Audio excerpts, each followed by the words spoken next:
चलिए सेट्स की है ना, इनइक्वलिटीज़ पे बात कर रहे थे हम, ठीक है। इनइक्वलिटीज़ कंप्लीट भी की थी हमने। कुछ क्वेश्चंस मैंने लास्ट लेक्चर में करवाए थे पीसीएम की सेक्शन को, है ना, देखे थे आप लोगों ने, ठीक है। वो सारे क्वेश्चंस एनसीईआरटी पे बेस्ड थे, सब में इनइक्वलिटीज सॉल्व करनी थी। कुछ क्वेश्चंस अच्छे थे उसमें कंपैरेटिव टू आपकी स्टेट बोर्ड बुक, इसलिए मैंने वो क्वेश्चंस लिए। तो चलिए कुछ क्वेश्चंस और करेंगे फिर आगे बढ़ेंगे आज।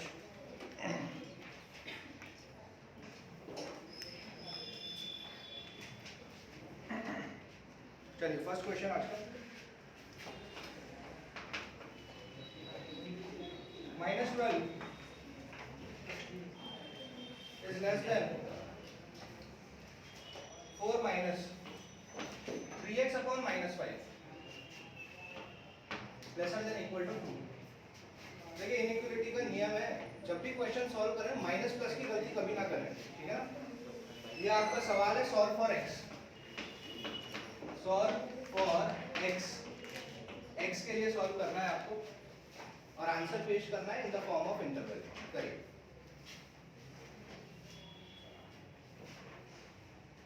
पीछे विजिबल है सबको, दिख रहा है अच्छे से। x के लिए सॉल्व करना है, नो माइनस प्लस की गलती, क्योंकि वहां अगर गलत हो गया तो फिर पूरा क्वेश्चन गलत हो जाएगा। 4 माइनस 3x अपॉन -5, पहले इसका माइनस का इलाज करते हैं।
देखिए लिखा हुआ है, ये पूरा है ना, अंदर ये पूरी चीज है जो कि क्या है, -12 से तो क्या है, बड़ा है, लेकिन 2 के बराबर या उससे छोटा है। तो इनइक्वलिटीज को सॉल्व करने का रूल या इनइक्वलिटीज कैसे सॉल्व करते हैं ये मैंने आपको बताया। हमें x के लिए सॉल्व करना है तो सबसे पहले ये जो कांस्टेंट नंबर है इसको उड़ाते हैं यहाँ से, है ना। तो ये 4 है, 4 को गायब करने के लिए क्या करना पड़ेगा, यहाँ -4 करना पड़ेगा ना। इस 4 को इसको यहाँ से उड़ाने के लिए क्या करना पड़ेगा, 4 को गायब करना पड़ेगा। और 4 गायब कब होगा, जब मैं उससे -4 करूँगा। तो देखिए -12 -4 ये हो गया 4 माइनस 3x अपॉन -5 -4 और 2 -4, सही बात है।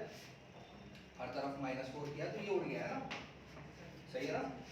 4 ये माइनस और ये माइनस क्या हो गया, प्लस हो गया। माइनस माइनस प्लस होता है भाई, minus divided by minus is plus.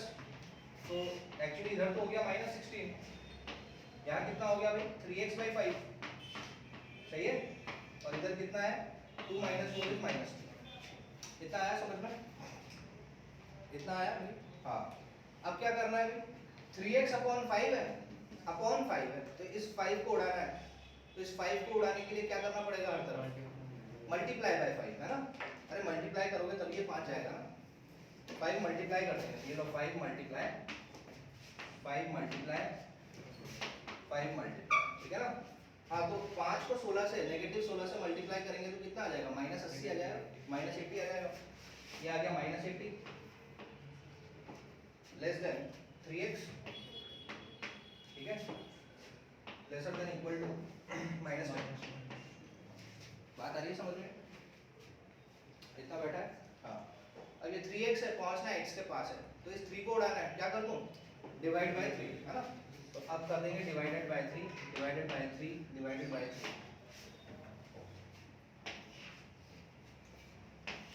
क्या आ जाएगा, ये -80/3 आ जाएगा, -80/3, ये हो गया x, ये हो गया -10/3, इक्वलिटी का साइन। आई बात समझ में। इसको पढ़ेंगे कैसे कि x की वैल्यू जो है वो -80/3 से तो बड़ी है ना, लेकिन -10/3 के बराबर या फिर उससे छोटी है।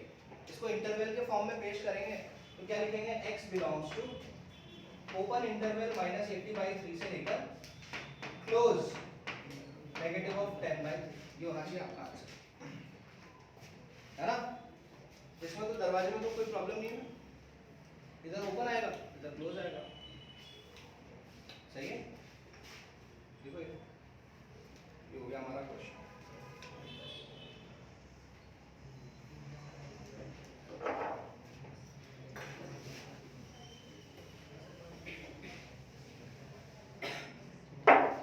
नेक्स्ट क्वेश्चन लिख रहा हूँ, ये solve for x 2x - 1 divided by 3 greater than equal to 3x - 2 divided by 4। यहाँ आपके लिए ब्रैकेट लगा रहा है ताकि आप माइनस प्लस की गलती ना करो। -2 - x वापस ब्रैकेट लगाया divided by 5। Solve for x के लिए सॉल्व करो। ये हो गया सबका, यह है क्वेश्चन नंबर 2। ये एवरेज लेवल इनइक्वालिटी है। अब थोड़ा सा इसके बाद हम कॉम्प्लिकेटेड या डिफिकल्ट लेवल पे जाएंगे, लेकिन उससे पहले ये सारे साधारण सवाल आपको सॉल्व करने हैं।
सही कर रहे हो, प्लस माइनस प्लस की गलती मत करो, बाकी करो 5।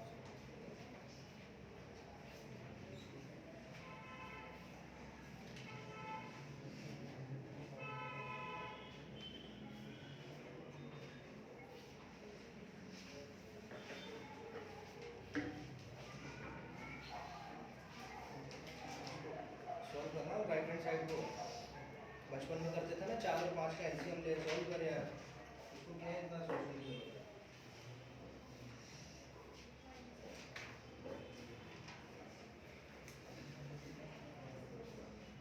आ गया।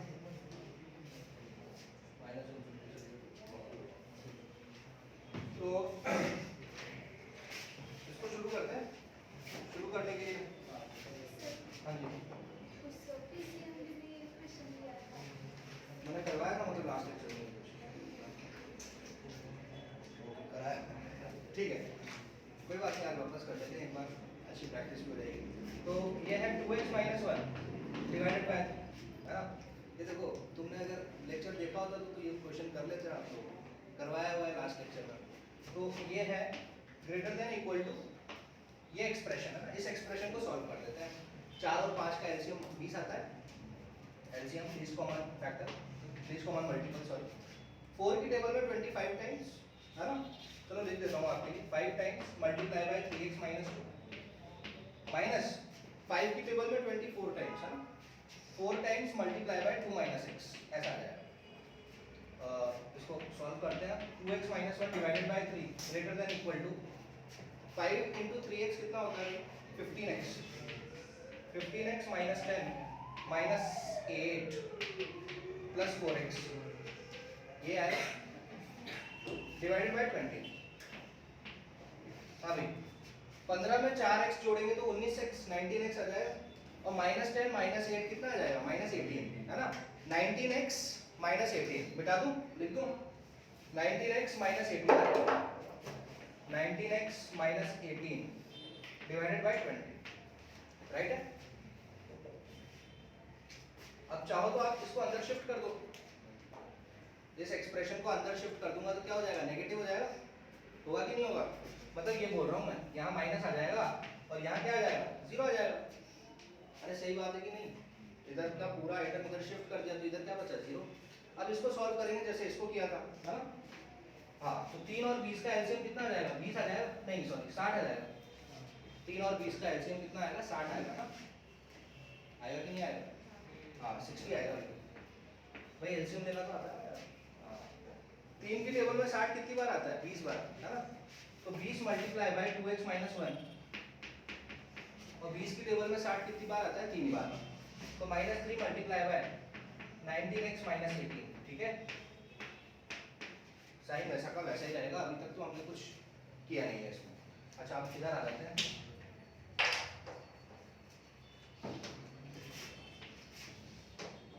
ऊपर का पार्ट मिटा देते हैं, ऊपर का पार्ट मिटा देते हैं।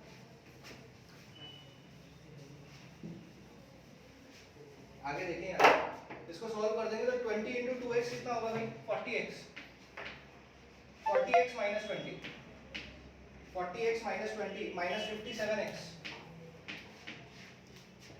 और ये कितना हो जाएगा, दो नेगेटिव मल्टीप्लाई होकर +54 दे देंगे ना, divided by 60 should be greater than equal to 0 है ना।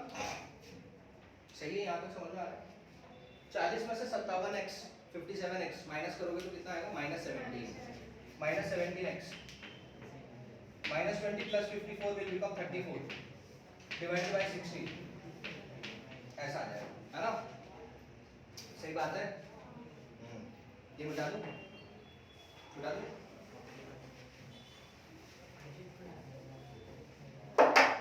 अब देखो बहुत आसान है, ये माइनस को कॉमन ले लो आप। क्यों कॉमन ले लो, क्योंकि x का कोएफिशिएंट नेगेटिव है, बताई थी ये बात मैंने आपको।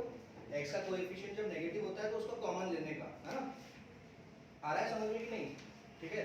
मैं चाहूँ तो -17 भी कॉमन ले सकता हूँ, क्योंकि 17 और 34 17 के पहाड़े में आते हैं ना, आता है कि नहीं।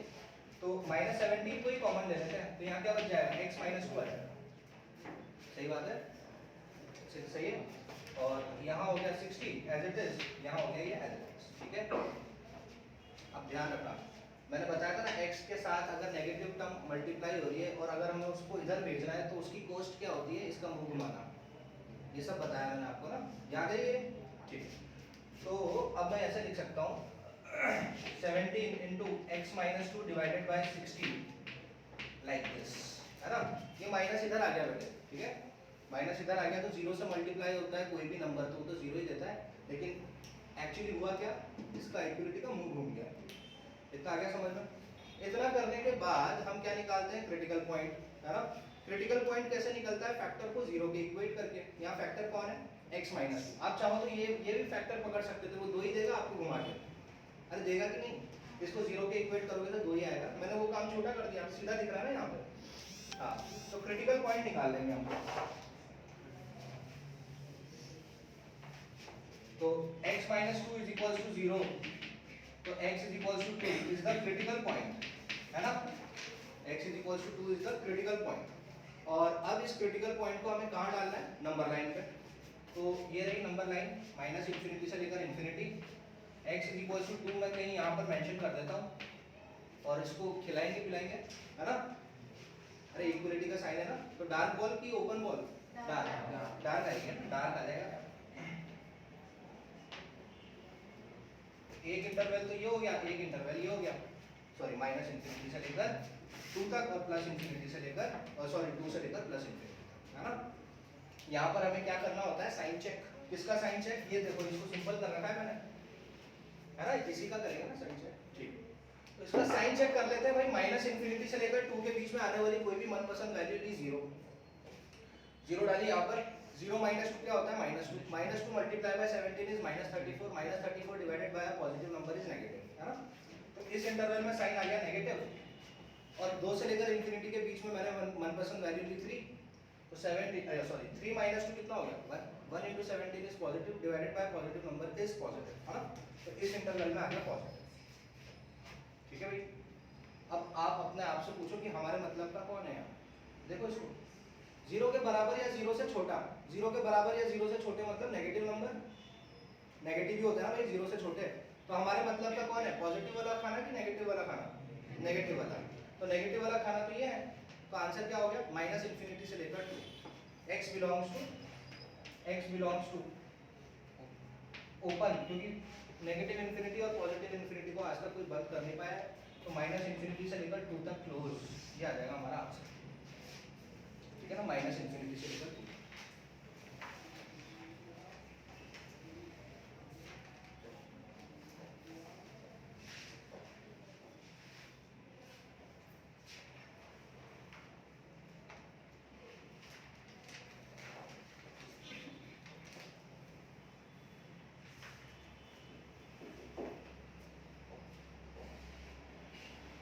अच्छा, ये हो गया। अब मुझे ये बताओ, अगर मैं बोलूँ, मैंने ये चीज़ आपको बताई है, साइन इनवर्स x, अगर मैं सिंपली इतना बोल रहा हूँ, साइन इनवर्स x, याद है इनवर्स? थोड़ा सा हिंट दिया था मैंने आपको। तो साइन इनवर्स x में ये जो x है, साइन इनवर्स x में जो ये x है, वो मैं कहाँ से कहाँ तक डाल सकता हूँ? बहुत ही बढ़िया। साइन इनवर्स x का जो, आप ये भी बोल सकते हो कि इसका रेंज क्या है? -1 से 1, है ना। साइन इनवर्स x का रेंज क्या है? -1 से 1, है ना। और अगर मैं सिंपली ऐसे बोलूँ ना, sine x is equal to question mark, तो आपको ऑटोमेटिकली समझ में आना चाहिए कि साइन x मुझे आउटपुट क्या देगा? -1 से 1। तो यहाँ मैंने उल्टी बात पूछी ना आपको, साइन इनवर्स x क्या? -1 से 1, है ना। याद रहेगी ना ये बात, आगे इनवर्स ट्रिग्नोमेट्रिक फंक्शन में पढ़ेंगे ये, और इस पे बेस्ड एक जबरदस्त क्वेश्चन करेंगे आप। ठीक है, बहुत हो गया ये सिंपल अलजेब्रिक इनइक्वालिटीज। ये सारे जितने भी क्वेश्चन किए हमने कैसी अलजेब्रिक इनइक्वालिटीज किए ना, x को घुमाया, इधर उधर किया, 4 को एडजस्ट किया, 5 को डिवाइड किया, x के पास पहुंच गए। ठीक है, अब थोड़ा लॉजिकल सोचेंगे। तो नेक्स्ट क्वेश्चन लिखिए,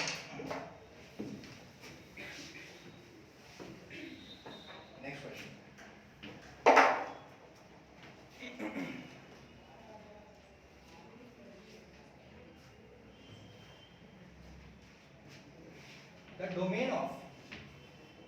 The domain of sine inverse, the domain of sine inverse log of 3 base 3 x by 3।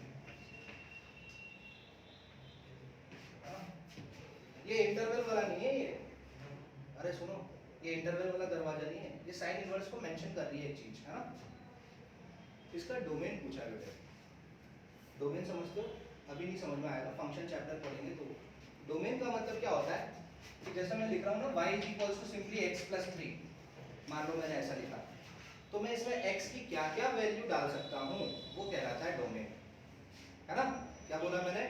x की मैं क्या क्या वैल्यू डाल सकता हूँ, वो हो गया मेरा डोमेन। और x की वैल्यू डालकर जो मुझे उत्तर मिलता है, वो हो गई मेरी रेंज। समझ में आ रहा है क्या? y is equal to x plus 3, मतलब y is a function of x। y किसका फंक्शन है? x का। अरे x का ही फंक्शन है ना। y की गाड़ी कौन चला रहा है? x चला रहा है ना। x y पे निर्भर है कि y x पे निर्भर है? y x पे निर्भर है। y is dependent on x, है ना। y is dependent variable, x is independent. x आएगा खुला, स्वतंत्र, ठीक है ना। x y पे डिपेंड नहीं कर रहा है, y x पे डिपेंड कर रहा है, ठीक है ना। तो हम बोलेंगे y is a function of x। तो x की मैं जो भी वैल्यू डाल सकूंगा, x की मैं जो भी वैल्यू डालूंगा, है ना, तो वो क्या हो गया? डोमेन हो गया उसका। और उस वैल्यू डाल के जो मुझे पॉसिबल आंसर मिलेंगे वो क्या होंगे? उसके रेंज। जैसे और अच्छा एग्जांपल लेते हैं, जैसे मान लीजिए y इज इक्वल टू मैंने लिखा sin x, तो x की वैल्यू में क्या क्या डाल सकता हूं यहाँ पे? दुनिया की सारी नंबर लाइन पे, एंगल लाइन पे जितनी भी वैल्यू आती है ना, सब डाल सकते हो आप। कोई रोकेगा क्या आपको? -90 डाल दोगे ना, sine of -90, sine of -180, sine of -270, sine of minus theta डालो, प्लस थीटा डालो, कहाँ तक? दुनिया के सारे रियल तक। बात आ रही समझ में? तो अगर अब मैं बोलूँ इसका what is the domain of sin x, तो आप बोलोगे set of all the real values. नहीं यही समझ लो। sin x का डोमेन क्या हो गया? y बराबर sin x लिखा हुआ है, तो x में क्या क्या डाल सकता हूँ? आप क्या बोलोगे? सर दुनिया की सारी वैल्यू डाल दो सर, आप कोई इंटरप्शन नहीं। जीरो डाल देंगे, हाँ डालेंगे ना जीरो। साइन 0 0 आता है ना। पाई/2 डाल सकते हैं क्या? 1 आता है। 3 पाई/2 डाल सकते हैं क्या? हाँ 270, वो भी आ जाएगा। 7 पाई/2, 1 लाख करोड़ 7 पाई/2, सब डाल दो आप, आपको x में कोई भी इंटरप्शन नहीं होगी यहाँ पर। तो डोमेन क्या हो गया इसका? Set of all the real values. Range क्या होगी इसकी? -1 से 1। साइन x की रेंज क्या होगी? साइन x की रेंज क्या होगी भाई? हाँ बेटे अभी से तैयार हो जाओ, अगला चैप्टर फंक्शन पढ़ेंगे ना, उसमें यही सब चीजें आएंगी। तो डोमेन तो क्या होगा? एक set of all the real values. उसको सिंपली ऐसे लिख देते हैं, कैपिटल R, है ना। और रेंज क्या हो गई इसकी? -1 से 1। बात आ रही है समझ में? नहीं मतलब x की वैल्यू जो मैं डाल सकूं वो होता है डोमेन, और उस वैल्यू को डाल के जो मुझे पॉसिबल आंसर मिलेगा वो होती है उसकी रेंज, ठीक है। इसी तरीके से जब मैं बात करूंगा साइन इनवर्स x की, है ना, तो आपको अब यहाँ उल्टा सोचना है। तो साइन इनवर्स x में, ये इस x में मैं क्या डाल सकता हूँ? जो भी डाल सकता हूँ -1 से 1 के बीच में डालूंगा, है ना। इस x में मैं क्या डालूंगा? -1 से 1 के बीच में डालूंगा। आती है बात समझ में? हाँ, तो यहाँ चीजें उल्टी होती है। इसका डोमेन क्या हो गया? डोमेन, हाँ, इसका डोमेन हो गया -1 से 1। तो आप रेंज भूल ऐसे नहीं बोलोगे कि रेंज R हो जाएगा, नहीं, रेंज होगा इसका -π/2 से लेकर π/2। ये चीज यहाँ बदल गई थोड़ी सी। ये होती है इसकी प्रिंसिपल शाखा। किसी भी फंक्शन का जो इनवर्स होता है ना, इनवर्स, इसको क्या पढ़ते हैं? इनवर्स। किसी भी फंक्शन का इनवर्स तभी एग्जिस्ट करता है जब वो उस प्रिंसिपल शाखा में लाई कर रहा हो, है ना, 1 फंक्शन हो। यार अभी बहुत डिटेल में चले जाएंगे हम, अगर हम इसके एक्सप्लेनेशन में आएंगे तो ये प्रॉपर चीज़ें हम फंक्शन में पढ़ेंगे। आज का पूरा लेक्चर ही मेरा इसमें बीत जाएगा अगर ये समझाने बैठूंगा तो। ढंग से फंक्शन का सीखेंगे। अभी के लिए साइन इनवर्स x का डोमेन क्या है? -1 से 1, और उसका रेंज क्या है? -π/2 से π/2, है ना। ये प्रिंसिपल शाखा होती है, प्रिंसिपल ब्रांच बोली जाती है इसको, है ना। इस शाखा में इसका रेंज डोमेन हमेशा ये होता है। चलिए बाद में बात करेंगे इसके बारे में। हम आते हैं इस क्वेश्चन पे। द डोमेन पूछा है। डोमेन मतलब क्या पूछा है? एक तरीके से वही चीज, set of all the possible values for x। x की क्या क्या संभव वैल्यू है। तो यहाँ पर ये साइन इनवर्स है। ये बाहर जो लिखा हुआ है ना, उससे मतलब होना चाहिए आपको। क्या लिखा हुआ है बाहर? Sine inverse. अब साइन इनवर्स शब्द जैसे ही आता है तो साइन इनवर्स के लिए आपको दिमाग में क्या आती है? सबसे पहली बात कि sine inverse anything, sine inverse कुछ भी हो, उसका आंसर कहां से कहां तक के बीच में आएगा? -1 से 1। पहली चीज ये क्लियर है? तो क्या मैं ये लिख सकता हूं ऐसे?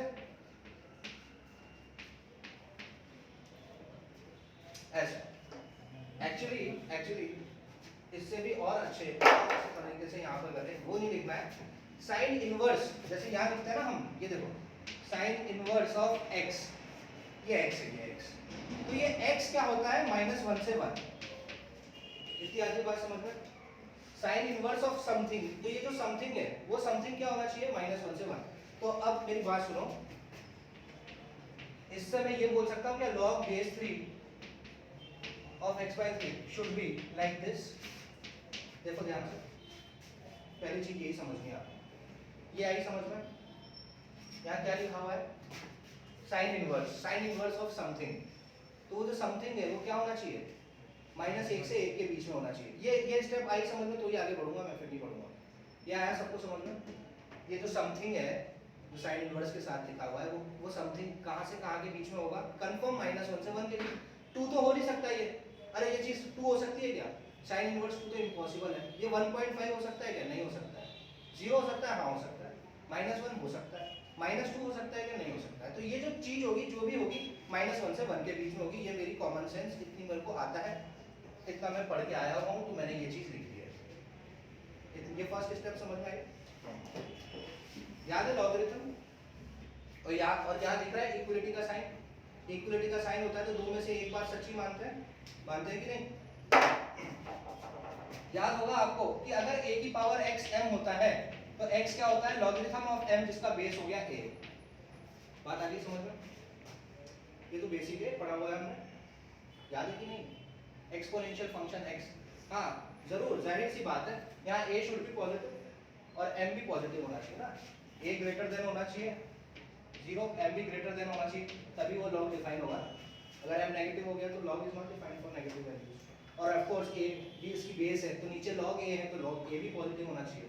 हाँ तो बेटा ध्यान देना, थोड़ा सा ध्यान देना। मैं इसको टुकड़ों में सॉल्व करूंगा आपके लिए। ऐसे देखो, मैं इसके दो भाग कर देता हूँ, -1 log बेस 3 x/3। एक भाग तो इसका ये हो गया, दिख रहा है, और एक भाग इसका क्या हो गया, log x/3 बेस 3।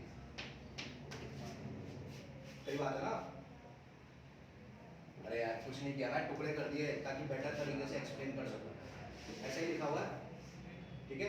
अब याद करो वो चीज है, a की power x is equals to m, then x is equals to log m base a।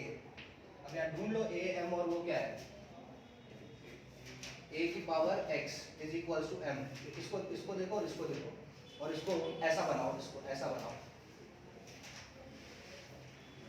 इसको ऐसा बनाओ, क्या हो जाएगा ये, -1 की पावर 3 इज इक्वल्स टू कितना हो जाएगा, x।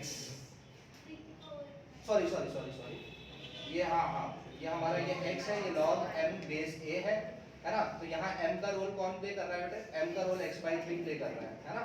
m का रोल x/3 प्ले कर रहा है, a का रोल 3 प्ले कर रहा है, ठीक है ना। a का रोल 3 प्ले कर रहा है, तो 3 की पावर -1, 3 की पावर -1, क्या मैं ऐसे लिख सकता हूँ, 3 की पावर -1 इज लाइक दिस। हाँ आई बात समझ में? इस चीज को ऐसा लिख सकते हैं क्या, क्योंकि ऐसा होता है ना। देखो आराम से देखो, ये चीज समझ में आनी चाहिए। आई गई, यहाँ इक्वल टू का साइन है, यानी बराबर कर दिया ना मैंने, दो में से एक चीज सही है ना। अगर यहाँ इक्वल टू का साइन नहीं होता तो मैं ऐसे नहीं लिखता फिर। आ रही है बात समझ में? आया पक्का? हाँ, तो 3 की पावर -1 आया यहाँ पे, तो इसी तरीके से यहाँ के लिए क्या आएगा, ऐसे ही यहाँ पर देखो, इसके लिए 3 की पावर, पक्की बात समझ में आ रहा है? तो यहाँ पर वो साइन हो जाएगा 3 की पावर 1, है ना। 3 की पावर 1 क्या होता है, 3 होता है, और 3 की पावर -1 होता है 1/3। ये सब बेसिक है। 1/3 x/3 3, है ना। हाँ, तो अब